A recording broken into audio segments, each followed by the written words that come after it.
দায়িত্বগুলো আমাদেরকে দিতে বলেন। রাতের অন্ধকারে বোম মারে, গুলি মারে, ডাইরেক্ট কিস নিয়ে আসে, কোবাকুবি করে আমাদের এলাকাতে। বাচ্চাদের নিরাপদ নাই, ওরা যে বই খাতা নিবে, খাতা নেওয়ার সময় নাই, কেন কয়দিন পর ওরা মাদক নিবে। আমরা সাংগঠনিকভাবে ব্যবস্থা নিয়ে তাদেরকে প্রতিরোধ করব, মাদকের ব্যাপারে কোনো ছাড় হবে না। আমরা তাদের প্রতিহত করার জন্য সবসময় সোচ্চার থাকবো।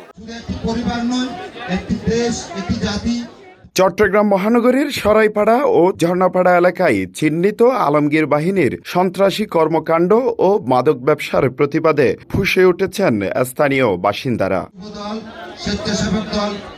সোমবার বিকেলে ঝর্ণাপাড়া ময়দান মাঠের সামনে আয়োজিত মানববন্ধন ও প্রতিবাদ সমাবেশে অংশ নেয় এলাকার সর্বস্তরের মানুষ। আমি কষ্ট করতে চাই।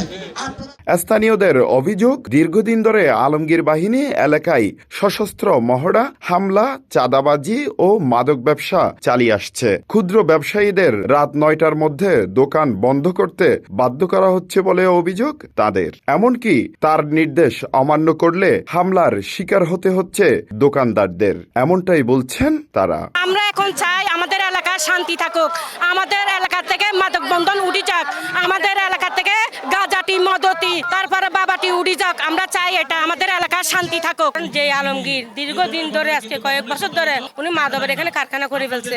এই মানে 9টার সময় নামবে, নেমে ককটেল কয়েকটা মারবে, মারে বলছে যারা কিনবা এটা থাকো, বাকিগুলো চলে যাও। এর অবস্থা দেখে আমরা একেবারে শেষ। আমাদের ঘরে বাড়ি ঘরে হামলা করে। এই যে রাতের বেলা যে পাথর গুলো মারে, হ্যাঁ, আমরা ঘুমাতে পারতেছি না, আমাদের মাথা ফেটে যায়। আমাদের বাড়িটা ছুরি দিয়ে কোবাই, কিছু রাখে নাই।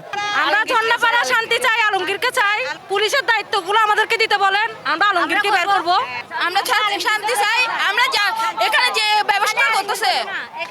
যে ব্যবস্থা করতেছে, এগুলো সবাইকে ধরে নিয়ে যান, এগুলো আমরা চাই। এখানে শান্তি চাই ভাই। আমার ছেলে মারপিটের মধ্যে এখন ঘরের মধ্যে অসুস্থ, ওর হাত কাটে গেছে, পা কাটে গেছে।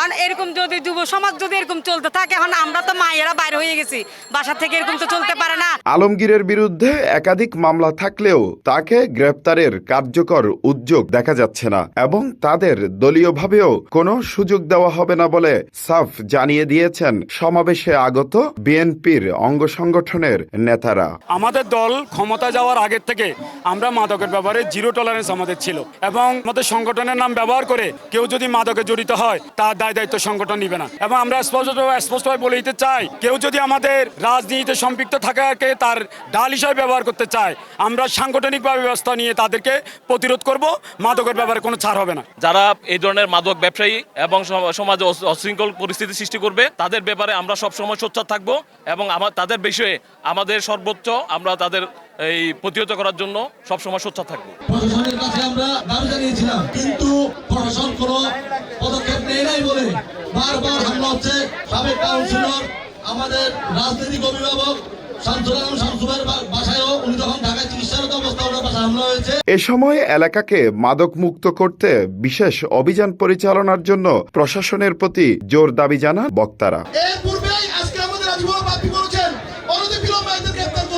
আমাদের দল দেখা পর্যন্ত যে মাদক ব্যবসা চলে, এটার সাথে কারা জড়িত আছে, এই জিনিসটা যতদিন চিহ্নিত করা না যায়।